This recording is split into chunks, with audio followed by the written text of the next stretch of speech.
Well, here we go. We are live. Supposed to be kicking off in How many? 10 seconds or so. Yep. Have you got the fancy countdown? I will do the countdown now. I better just turn that off so I don't get a loop on my screen. And we'll do the countdown and then we're on, boys.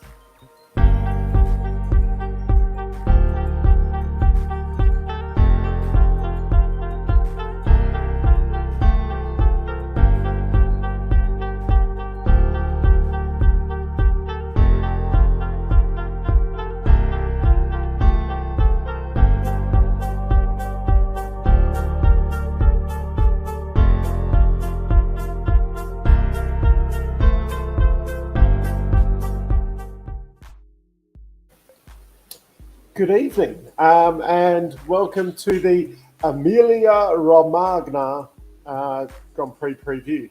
That's the last And one. Dave wasn't practicing that for the first 5 minutes. The funny thing was when I typed in how to pronounce and then EN, that's what it came up with straight away. And someone did a YouTube video on it. So, assuming they're correct, I think that's the correct pronunciation. What's a bit of cultural appropriation for the start of the show? I'll just turn the background music off. Where's the off button? Good start to this week's show. Put it on silent. All professionalism here. Welcome, and we've got another Grand Prix this weekend. So that's one topic we'll be talking about. I've got a couple other little topics that we might cover off if we have time. Racing in Italy this weekend. First of how many in Italy this season? Two. Yeah, Mugello's not on the calendar this year, I don't think. That was only a 2020 Series 1 COVID Grand Prix, I think. How does one get on the F1 circuit, Dave? Pay a lot of money. Besides money. Typically, you back up a truckload of cash to F1 and hand it over and build a circuit that's suitable for Formula One. Which, as much as everyone says about, F1 should go to like Phillip Island or something like that in Australia, Albert Park is the only track that has a license to be able to host Formula One. And the second closest track would probably be the Bend, which, yeah. What about Adelaide restealing it and having a street circuit? No, for starters, the problem, because they had the light rail go through Adelaide, so they have no choice of extending, say, the supercar circuit, which Formula One, I think it has to be, other than Monaco, because they get special dispensation because it's Monaco, they have to be, I think it's like over 5.5 kilometres long, the circuit. Are you trying to say Adelaide's not like Monaco? Won't get special dispensation because it's not a tax haven for the. That's true. It's not a haven for anything, Dave. I don't know if you've been to Adelaide. It's a haven for nothing. I've been to Adelaide a couple of times. It was a lovely country town. It's a very relaxed place. Not as hustle and bustle as Geelong.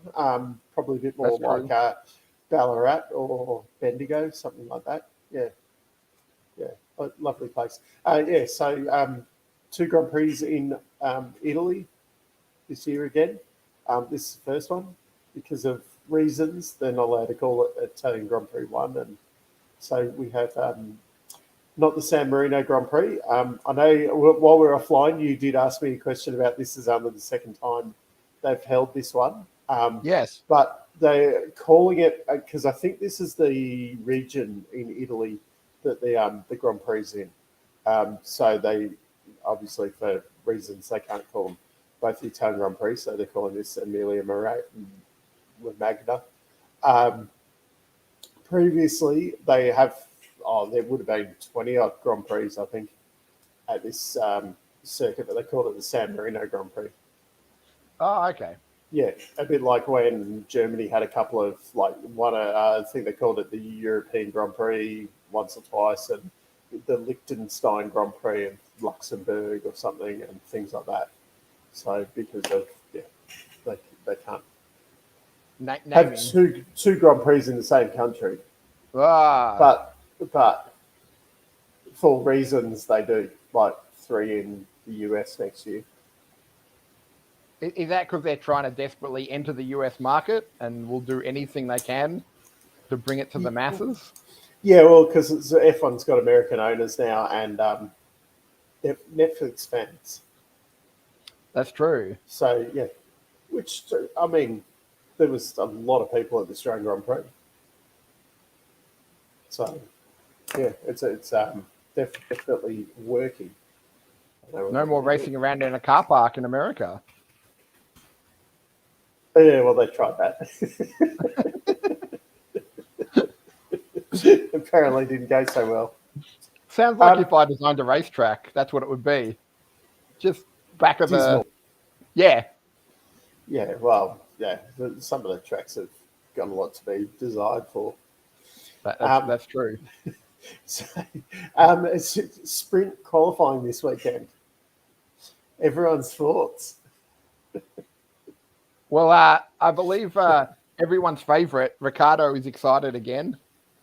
But he seems to be excited to every time just to be in a race car, I think. I don't think he's a good barometer of what's bad and what's good. I'm not sure if they're allowed to give their true thoughts on sprint qualifying at the moment either. Because it's still early days, or? Yeah, I think they're all still being told to say we're very excited about it.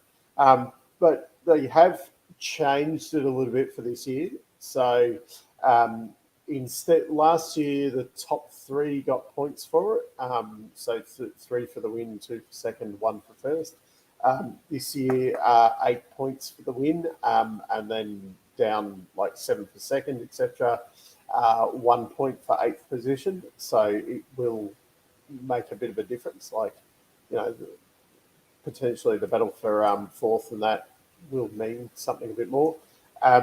And last year, if you won the sprint, you were awarded the pole award for the weekend. Not pole position, just the pole award. Well, you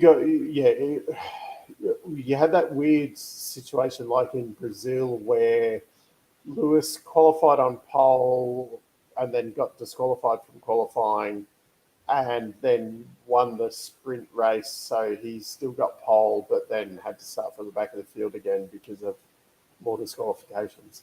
But say like... Sounds very confusing. It was an absolute, shit show, which that didn't help with the super motor that you got for that round. But that's another topic. But say Silverstone, where Lewis qualified on pole, but then Max won the sprint. So although Lewis was the fastest qualifier, Max, because he won the sprint race, he got the pole position award and got to start the race from pole. Whereas this year, if you qualify first on Friday, you get the pole award, and then whoever wins the sprint gets to start from pole position. So they're just putting more emphasis on sprinting, I get, by the looks of it. Well, it's the same, but it just means that whoever's the fastest in the traditional qualifying session gets their pole award. So you go down in that makes sense. History books as, so actually you probably won't get any more pole positions this year, but, so instead of having 356 pole positions, Lewis ends up with 384 or whatever. However many, races there are in a year, he just gets that many poles. Except for the ones that he doesn't now. Anyway. Well, he's not as fast as the rest anymore.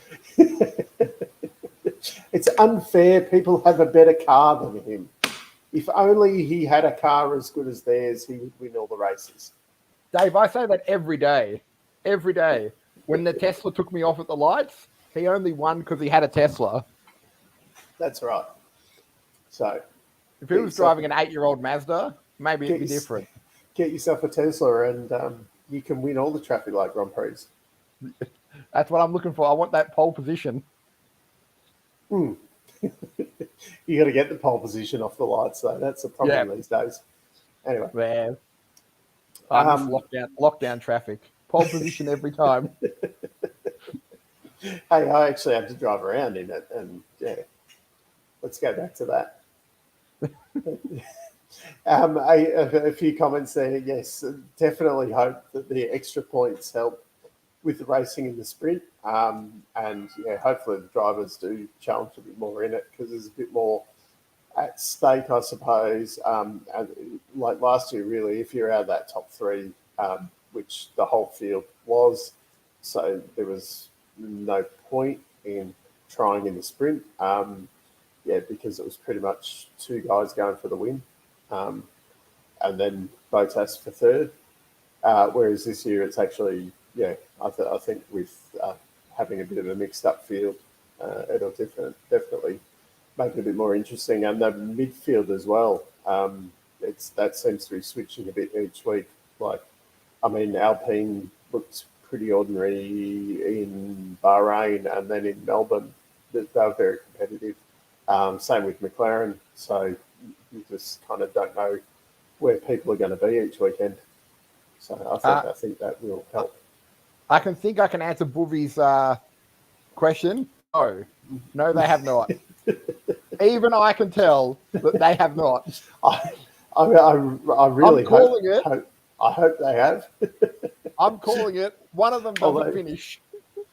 I have got one of my bandwagon T-shirts on today. As you notice, the Red Bull T-shirts have disappeared out of the wardrobe for a few, and the Ferrari T-shirts are. Yeah. And all of a sudden you live on Lygon Street and you're partying all the time. Apparently that was crazy the other weekend.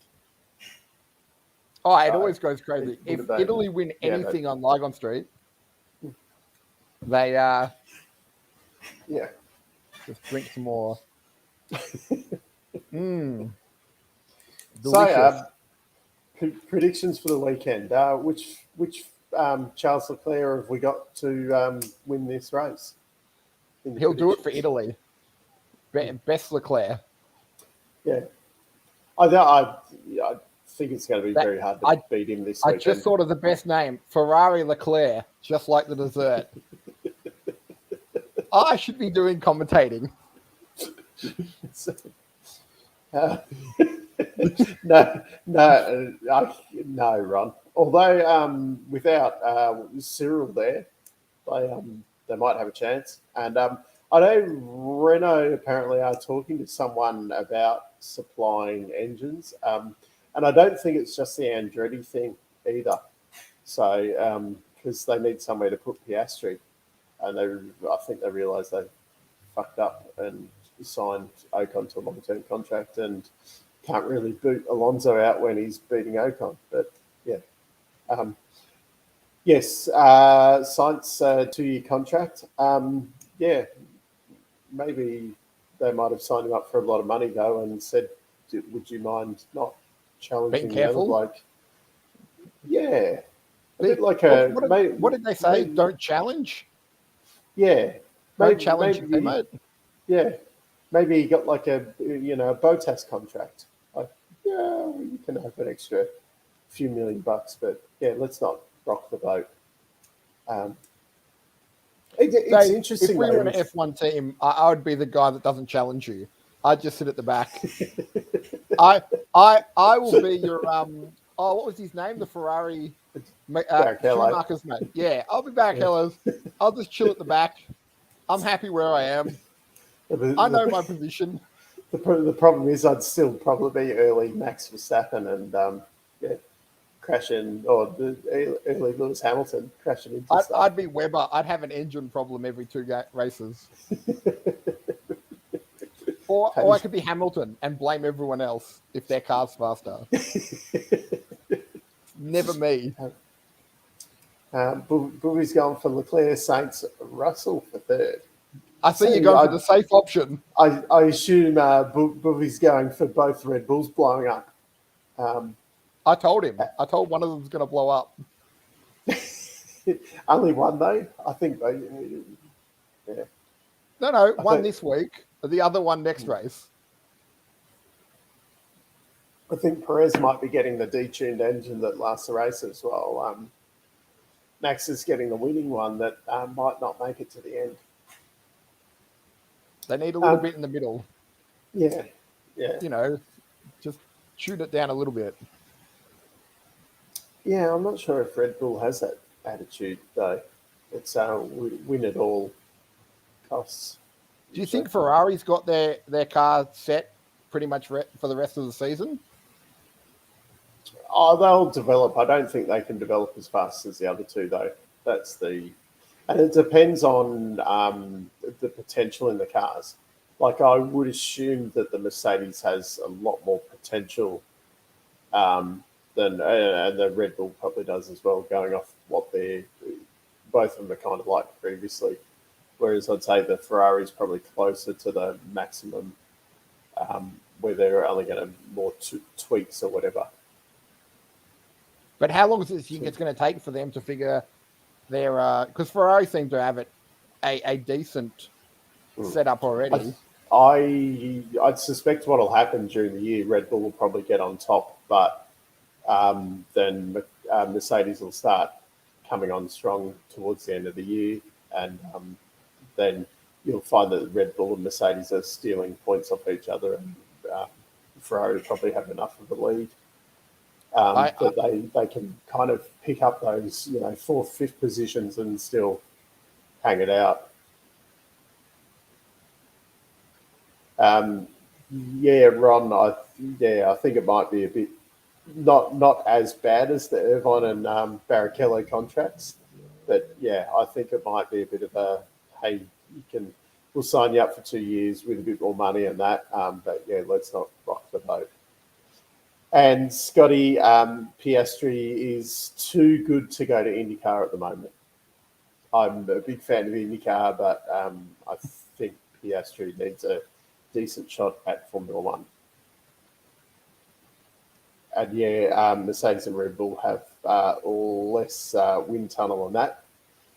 But for Ferrari, it'll get reset in the middle of the year, and Ferrari will end up with a lot less for the remainder of the year. And I think the boffins at Red Bull and Mercedes are probably a little bit stronger than the Ferrari guys. So there's a bit of built-in knowledge there to fix up the issues quicker than, say, what Ferrari will develop against them. Leclerc, Saints, Norris, or Daniel. That's a big call. I'd like to see Daniel on a podium, especially in Italy as well, because the fans kind of if he's not going to get one in Australia, it would be good to see him get it on the podium again in Italy. But that's then assuming that both Red Bulls and both Mercedes are out of the race. Or mate, I don't think any of the Mercedes will, but I'm calling it now, Dave. One Red Bull out. Maybe one Red Bull. Please be Perez. Please be Perez. I wouldn't mind seeing Leclerc win the championship, but at least let's have a bit of a fight. Like it's like last year. Yeah, maybe not as handbags drawn as what last year ended up being, but Dave, as the resident F1 idiot, last year's finish was fantastic because nothing like seeing an angry old man yell at a race director and then just essentially be told, back in your box. I mean, he lost his job for it, but he did it for us. Yeah, he did end up getting him fired in the end. Look, so he won the petty bit, but the important thing, he didn't win the championship. He did his job. He sacrificed himself for what we wanted. Fell on his sword. Well done, sir. Yeah, Ron there with Will Power's spin. Yeah, that was I saw a Twitter thing clip or whatever on that. Yeah, that was interesting. But I think because he didn't hit anything, whereas Castro Neves actually went in pretty hard. And I think there's another accident today, which yeah, it's a bit early in the month to start. Well, it's not even the month of May yet to start trashing cars. So yeah, an interesting start there. I do. If people want to join, I do actually have a bit of an IndyCar kind of topic here. Get your opinion on this, Matt, because you're all up on the IndyCar stuff. I'm all up on anything with four wheels, Dave. Peretta Autosport, which Beth Peretta, as the name suggests, a female team owner. She's trying to set up a team that's kind of like an all-female team. And she decided not to do the Indy 500 this year. They're going to do 3 other rounds later on in the year. Well, you don't have to do all the races. No, you can pick and choose, but there is financial incentives to do all the rounds. So they have a thing called Leaders Circle. And if you do all the rounds, you do get, and you finish within the top 21 in the championship, you do get, it's about $1 million. How many are in the? How many are in the entire thing? I think this year they've got 26 or 27 full-time entries. So you'd have to be unlucky to miss out. Well, it was worse. I think not last year, the year before, there was only 22 cars. And then the battle at the last round for that last position was actually more interesting than the battle for I think the championship might have even already been won. And the guys were like going all out to finish 21st in the championship. And how much would it cost if we would start an Indy team for this $1 million bonus? The top line guys are probably running on somewhere between probably about $8 million a year. And I got nothing. You could probably do a real budget effort for about 4 for the whole year. I just checked my wallet, Dave. That's probably not feasible at this moment. No, it's a little bit out of our budget still. Yeah. But if you got probably $500,000, I'll get you a decent-ish Indy car, for the Indy 500. So I shouldn't have bought a house. I should have bought an Indy team. Well, you don't buy it like you essentially rent a seat for the month. I think buying a house is probably my long term. It's probably, but you're probably better off with that one. So I can't buy a house. Back to your question. So Peretta Autosport. Now I'm even though I bag out some what's her name, Renee Gracie or whatever. I'm not against females. Oh, your best mate. Yeah. Now, Tatiana Calderon has already got basically a full-time drive this year. Simona Di Silvestro is going to do the Peretta Autosport drive for the 3 to 4 rounds that they're going to do. But these ladies are kind of getting past it, where you've got they're not going to go and win championships or anything. Like, shouldn't we be bringing on, you've got someone like Jamie Chadwick who's doing the W Series, who should be getting a shot at something like this?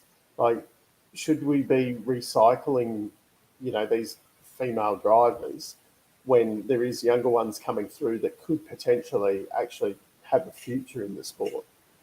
Like, I know sometimes you've got guys like Alonso that, keeps coming back and he's ancient and whatever, but he has also proved himself. And that's not to say, given the same circumstances, Simona Di Silvestro wouldn't have done exceptionally well.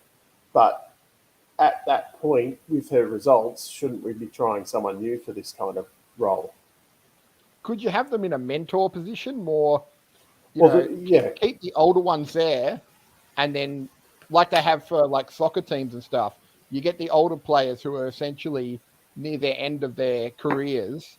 They stick around and mentor, however old these F1 drivers are, 20, 21 years old, and just show them. You're probably right. You probably do want to get younger people in. Yeah. Well, that's like IndyCar does actually do that quite well, where they've, like Penske have had Rick Mears on retainer for years and years and years, and he kind of mentors all the drivers and things like that. Dario Franchitti does it for Ganassi. I'm trying to, like Bobby Rahal would help out within his team and things like that, which, yeah, you could kind of have the females helping out the younger females and things like that. But even just to bring someone younger in to someone with a bit more future, and it's not like I wouldn't have thought someone like Simona would have a big enough name that it's not like Danica Patrick coming back that actually gives a bit of a bump to ratings. You could, as shit as it is, you could nearly, swap any female for Simona and it gets the same kind of, jump in ratings or whatever. It's not like you're bringing in, Fernando Alonso kind of thing. Like, if you get a girl in the field, you get all of those, the younger girls kind of going, hey, there's a female in there. I want to do this. I guess you just got to, mentor them properly. I think it's with like AFLW, the same thing. You just got to, they've started it off. It starts off very, very slowly, but, give it a couple of years. Obviously, you don't want to put just anyone in just for the sake of filling a seat. But if they've earned your seat there, Anyway, that's my thoughts on it. If I was in charge of that now, like 5 years ago, no questions, put Simona in the seat. But it's a long time since she's kind of really done that open wheel thing properly. And I'm just thinking that maybe it's time that you look more to the future. And having said that, I mean, like Tatiana Calderon's got essentially a full-time seat in IndyCar this year. And, yeah, it's nearly like it's a sort of wasted seat. Like, she's not a bad driver or whatever, but it's nearly like it's a wasted opportunity where you could be bringing someone younger that has more that potential for the long term. Like the current Bond villain who's driving in the F1. Yeah. I mean, yeah, he's a very good driver, but he's never going to be world champion. But he also does bring probably, I don't know, 20, 30 million reasons to have that seat. Oh, yeah. I think, like we said before, some of them have just paid money to sit in the car thanks to Dad. Yeah. They should buy an IndyCar seat for the year rather than. Anyway, well, like Boovy has said, 8 million versus 140 million. It's a big chunk of difference. He could fail for a lot cheaper, is all I'm saying. Yeah, well, that's it. You could fund an IndyCar career for a very long time on what a year of Formula One costs them. Also, I have a question. Scotty, what was the Bathurst taxi car enduro? That was you had me at taxi car. Last weekend, they had the 6 hour at Bathurst for production cars. Nice. I didn't watch it because I was kind of taking a weekend off. I went away from the weekend and kind of didn't watch or partake in any motorsport over the weekend. So I only saw a few little, like I suppose the headlines off Facebook and that. Didn't watch any of it. But apparently because the base car has to be under $150,000. Now, I assume the BMW M2 at the moment is like probably $149,990. Drive away, no more to pay. And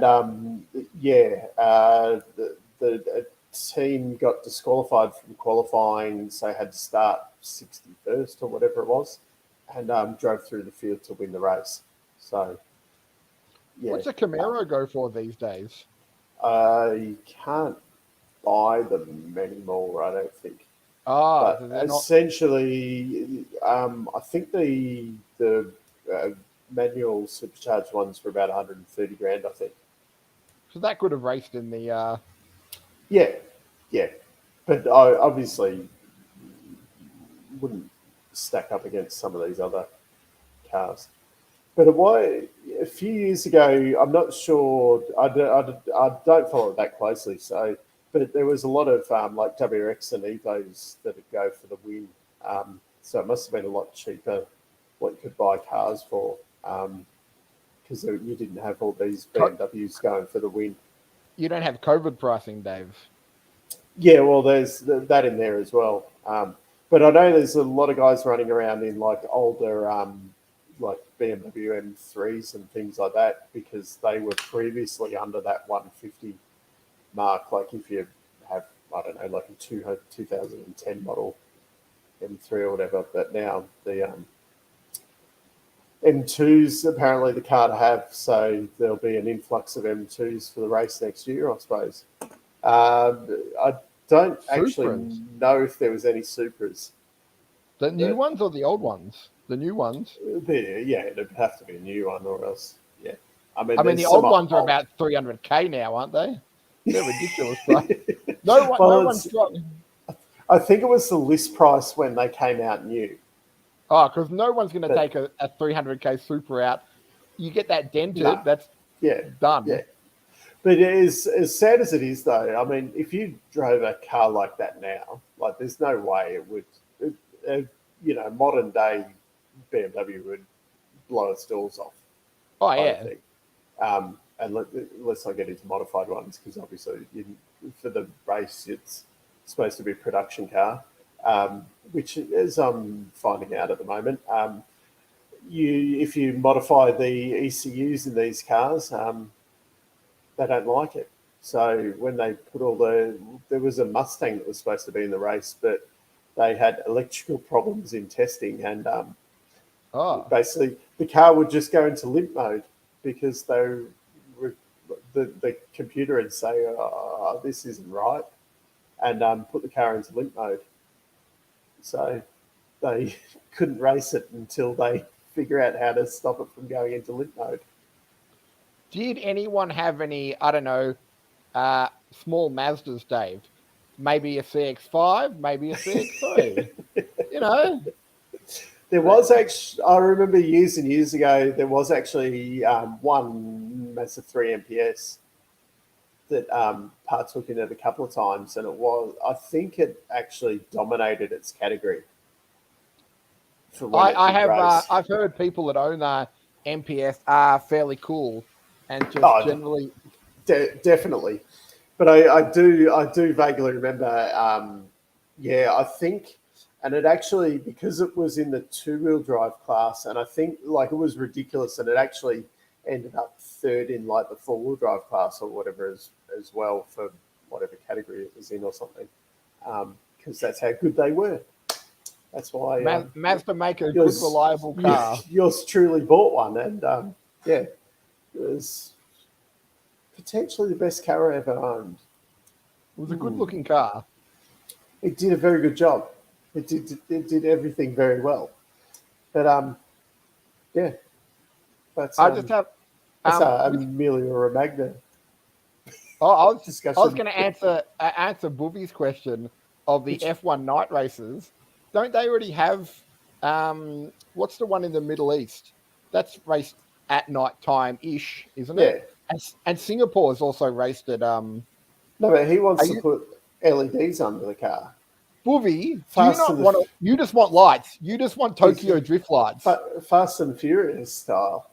I feel like Boovy just wants lights on his car.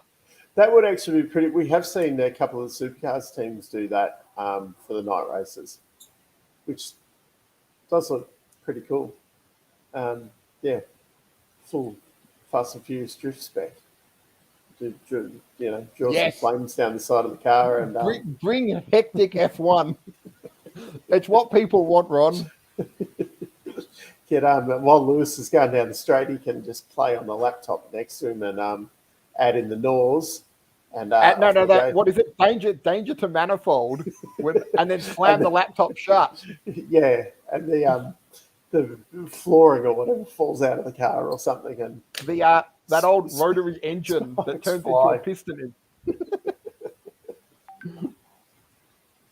And if it doesn't matter why you win by an inch or a mile, Dave. A win's a win.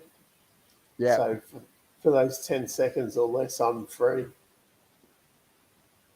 The other thing that I forget who was discussing this now. It was in a podcast or something I was watching during the week, but I made a note on it.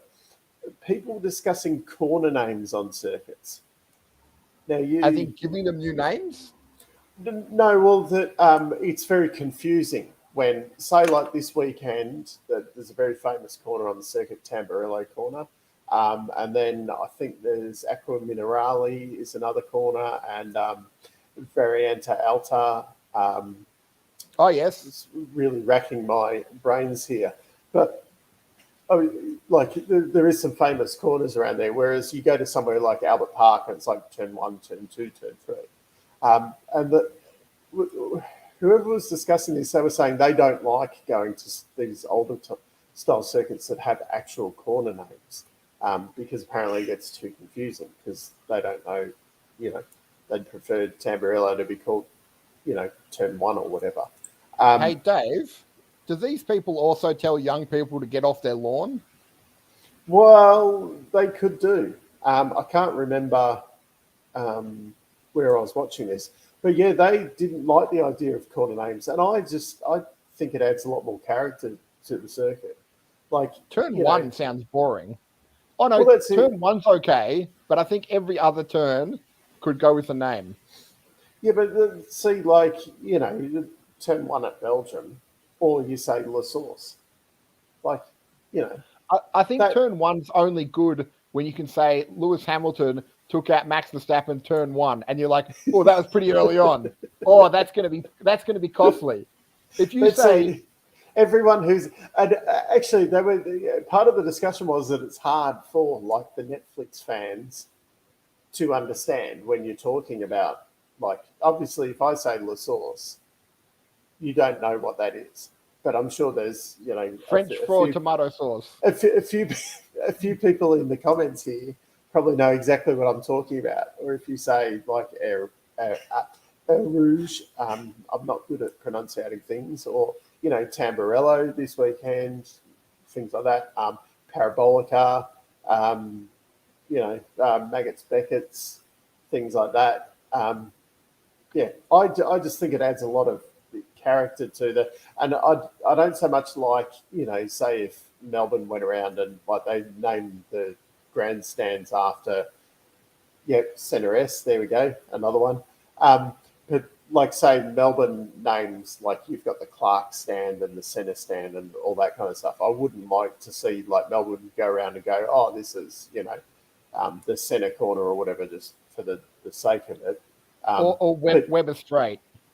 Yeah, Ricardo corner. Yeah, things like that are a bit. But say at Sandown, you've got Dandenong Road corner and things like that because the corner's on Dandenong Road essentially. Clever. Things like that I find, and it just adds a bit of character to it. That was my thoughts. I'd like to know what everyone else thinks, whether I'm just Boovy doesn't like the Netflix flan, so VB turn, yes. That's a very Aussie one. Ron, you're in charge of naming corners. You can chair the committee. We can have Winnie Blues and VB turn. You're not allowed Winnie Blues anymore because you've got limited for how long. Yeah. Foster's hairpin, love it. Yeah. So you can advertise alcohol. You just can't advertise the cigarettes. Yeah. And in certain countries, you're allowed to advertise e-cigarettes, and obviously in Australia, you're not allowed to advertise e-cigarettes either. So, Crown Skyline. So, speaking of Netflix fans, have you watched season 4? Are we on to with Drive to Survive? It's on my list of many shows to watch. I think we might start it tomorrow because we've cleared out the backlog of the last 4 weeks. My issue is I know the ending, so Dave, I also know the ending. Spoiler alert: Michael Massey gets fired. I was about to say, does someone lose their job at the end? Does it end on a cliffhanger? Do we know if he loses his job or not? What happens in season 5? Toto destroys a set of earphones. That's my difficulty with. I think though that's going to be the issue with all of those shows, because they've done one for the cricket, they've done one for the AFL, and if you've watched the Ashes, you know what's going to happen. If you've seen the AFL season the year before, I think there's no way. For someone like me coming into a sport like that, I might find that quite interesting because I've got no idea, especially with the cricket, what happened. AFL, I genuinely can't remember who won the championship last year. It's called the Premiership, Dave, but. You like how I bring motorsport naming into the football? So Melbourne finished in pole position, Dave, and won the championship. Was it Melbourne? Melbourne. Trust me, Dave. For someone who lives with a Melbourne supporter, I can tell you Melbourne won. That's so there you go. I mean, you're not wrong. Good point there, Broomy. I actually got, Dave, true story. I went to, when I was a lot younger, we went to a movie. I can't remember the movie name. And I said to my mate, I hope this movie doesn't go for too long. I don't want it to be a Titanic-like movie. And the man turned to us on the bus and said, have you no shame? A lot of people died on that boat. And I'll never forget it. I got told off for making fun of a movie on something that happened literally 100 years ago. And it's even worse these days. The fun police. It's also worse, Broomy. I haven't seen Titanic. I haven't seen Titanic. I genuinely haven't seen it either. I know mainly because, spoiler alert, it sinks. What? Yeah. I know is the boat sinks, and I think it was Jack could fit on a piece of wood. I don't like. Michael Scott goes to the front of the boat and says something like, "I'm on top of the world." Well, also, Ron, I think that's the greatest line from the Drive to Survive. That's the best first season. Was it season 4 or 5 of Drive to Survive last year? 4. They're up to 4. So it was 4. So this is season 5. Have they started season? Yeah, this will be season 5 this year. No, they're filming season 5 now. Then. Yeah. So I take it they filmed all this year, and then produce it. Yeah. Yeah, release it just before the next season. I kind of liked watching season 3. Like I watched that like in December, basically.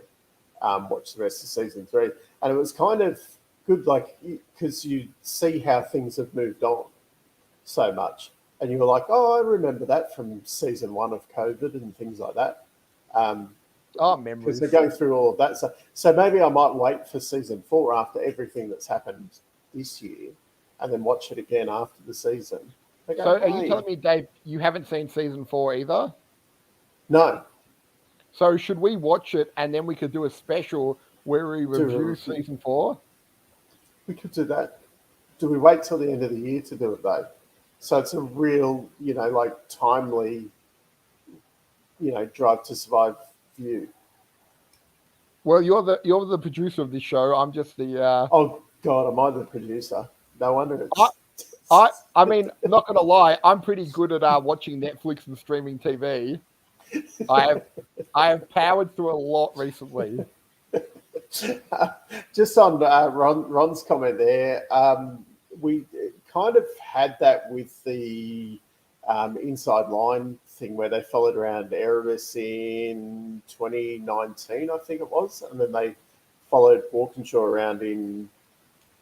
I'm getting my years mixed up now. Erebus in 2019, Walkinshaw's in 2020. So although or was it 2021? Anyway. Whichever ones whatever years it was, this COVID thing's really messed up all the years in my brain. Time makes no sense.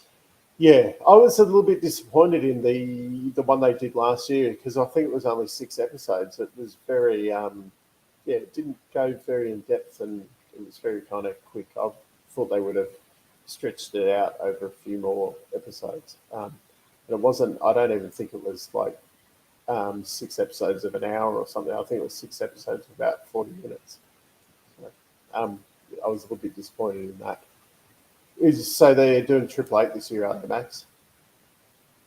I vaguely remember hearing something about that. Yes, the Barry Ryan roast. Yes, so we've got a bit of homework to watch. Well, I've seen the Inside Line one. So I need to watch that for. Yeah. Again, yeah. I'll check my busy schedule, and I'm pretty sure you can watch them on KO and YouTube. I have both. Yeah. So there you go. Yeah, I know the Walkinshaw one did go up on YouTube. There you go. Everyone's confirming. Everyone's confirmed that Triple Eight this year. Dave, breaking news: Triple Eight this year for Inside Line. That was the problem with Inside Line as well, though, because they filmed. Yeah, because they were filming Triple Eight last year, but it doesn't come out until the end of this year or something. And that was the problem with the Walkinshaw one, was all the COVID lockdown junk. So there's a year delay? Yeah. It actually came out at the 2020 season came out like at the end of 2021. Or like it was towards the, I think it was about October or something that it came out. It was towards the end.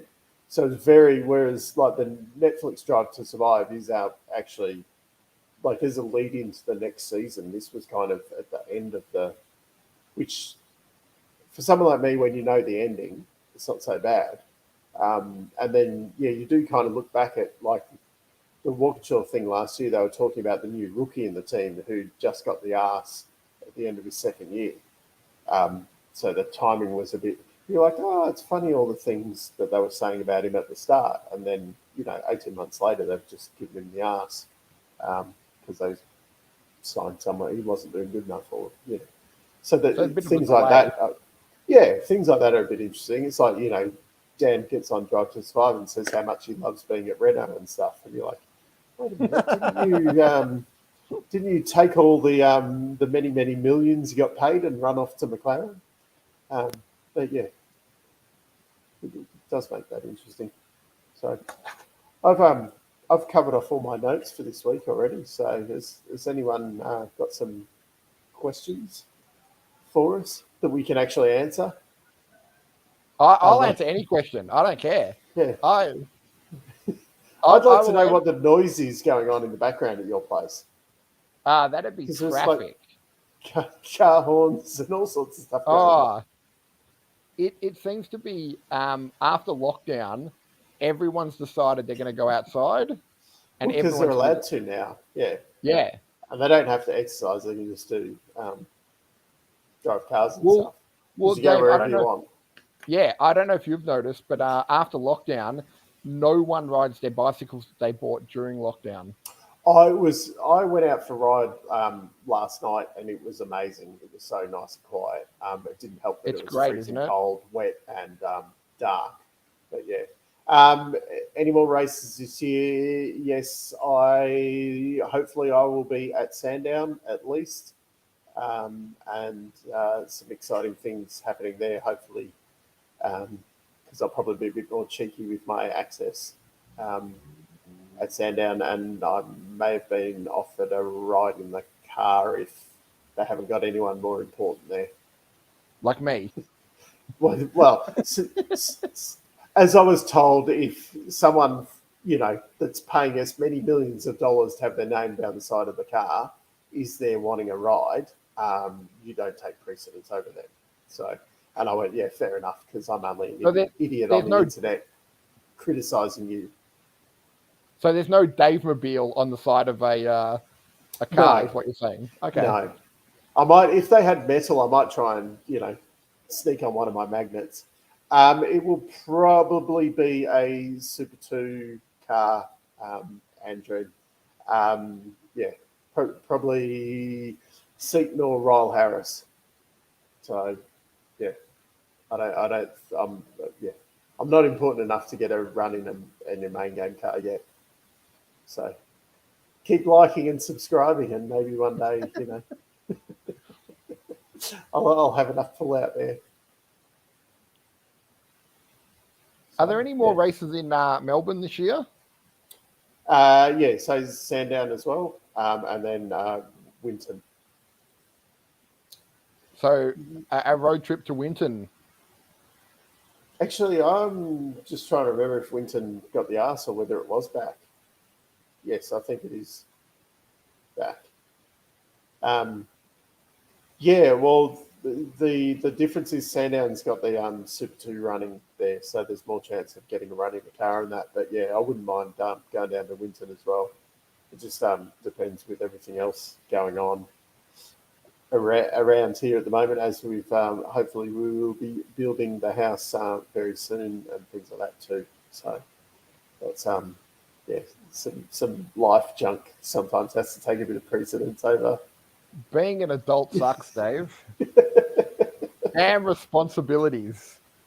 Yeah, I know. You got to do things like go to work, and it was so much more fun when, back at the uni days when everything was so hard. The hardest bit was what time to get up, 1 o'clock or 2 o'clock in the afternoon. I was never quite that bad, but who do you think will have the better engine next year? I think because it's being done essentially in-house, my hope is that the aero and the engine programs come out very, very, very similar.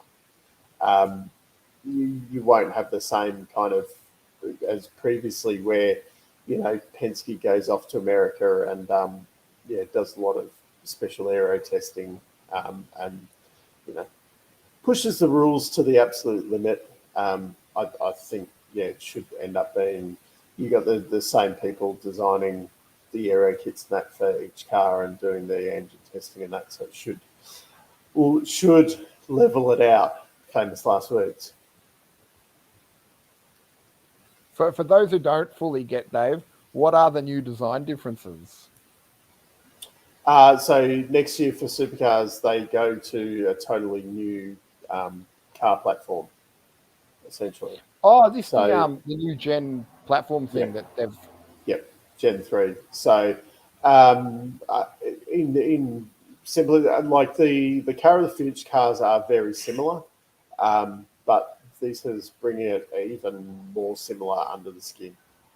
So and they go to more of a production-based engine.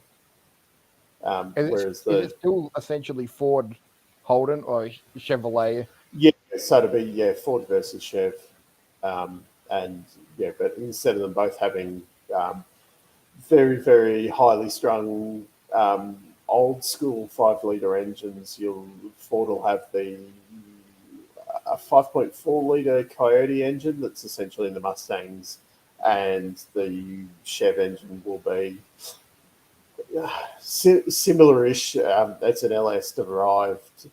I was going to say, is it an LS engine of some sort? Yeah, but I think I can't remember what it actually is in at the moment, but yeah, it's in like a Corvette or something at the moment.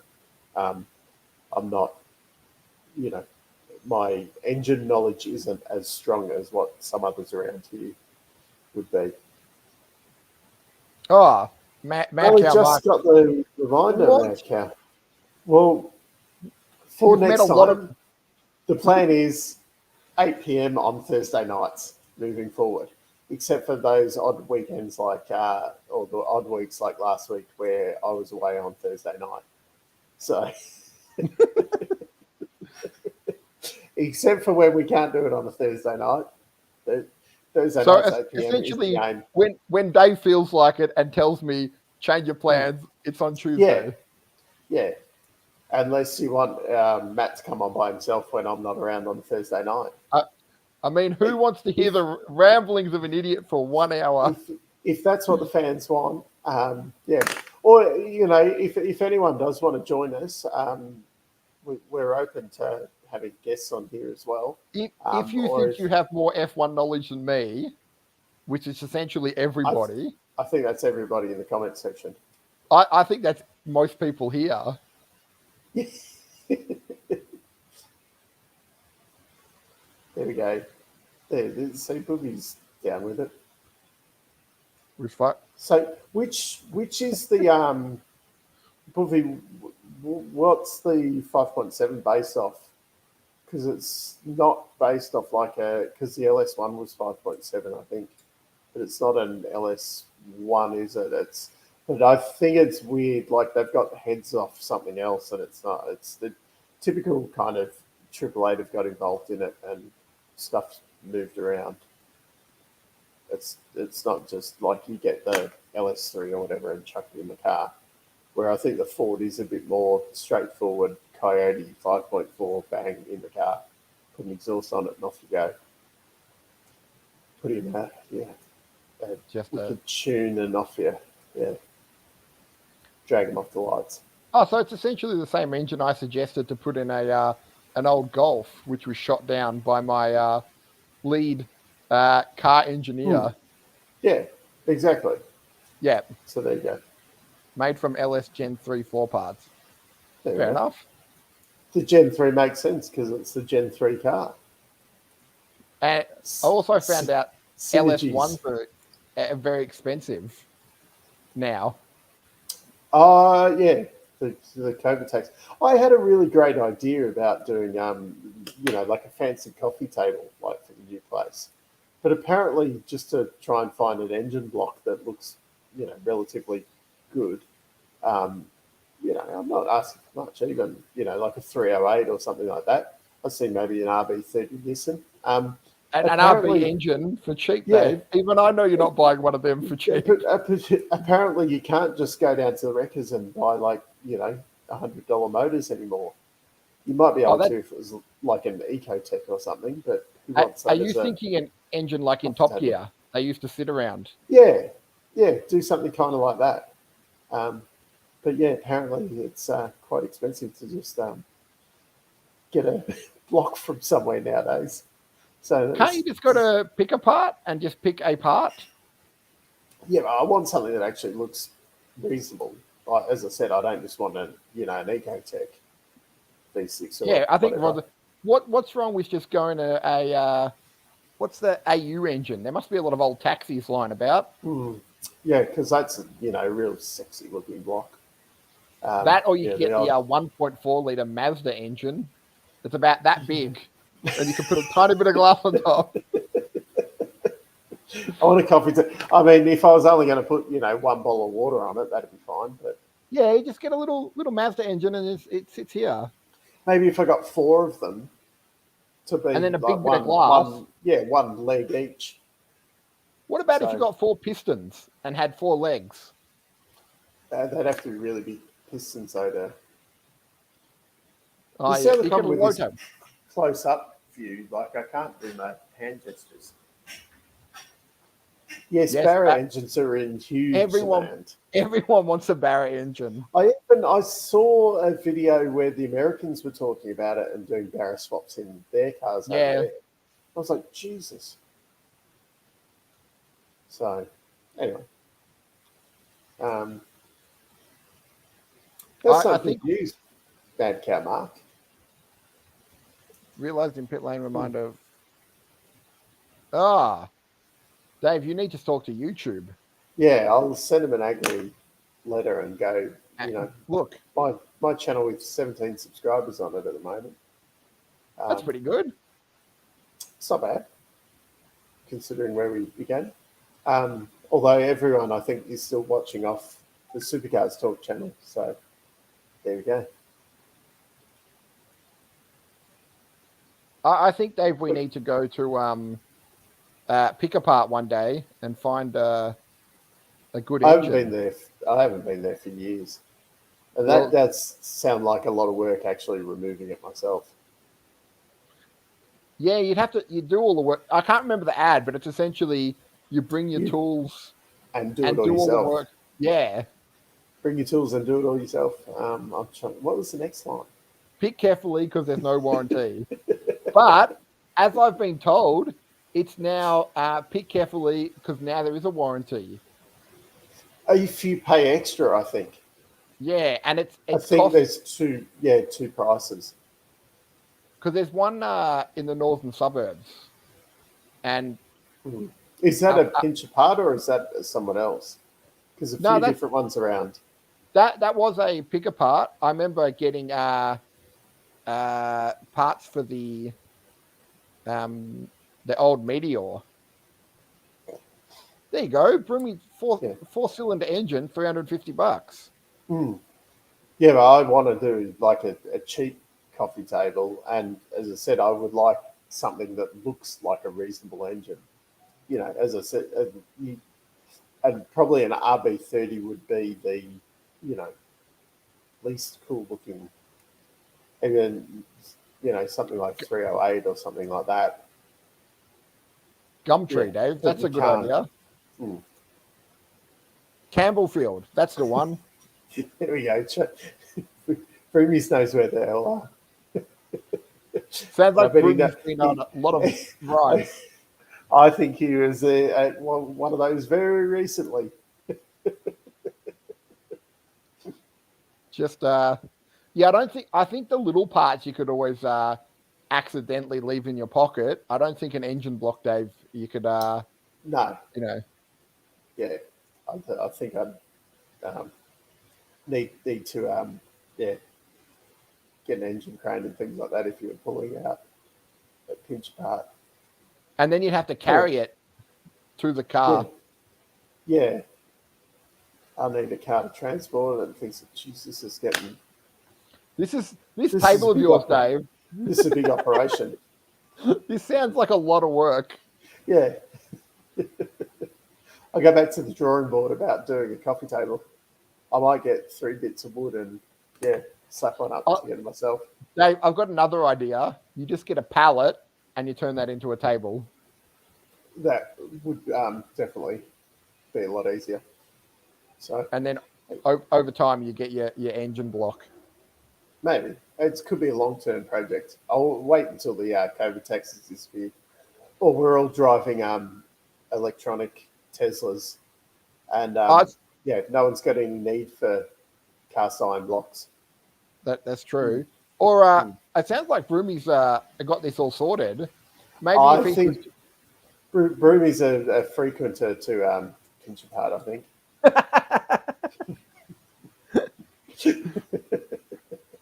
I could sneak one down my leg. Dude, I definitely not a Conrod. Definitely not a Conrod. I'd, more like a little thumbtack or something. Anyway, there's a reason I need high performance cars. Anyway. There's a reason why I drive tiny Hyundai Excels. We've gone well off track, and we're over our strict 1 hour limit. So we might call it for this week. Anyone with notifications? Thursday 8 p.m. next week. That's Eastern Standard Time. I think Queensland's back on normal time with us now because the cows don't know when to get up when it's daylight saving. Also got another one, Dave. Eastern Sandown Time. You can have that one free. And on that note, it's goodbye from us. Thank you, everyone, and we'll see you next week. See you all.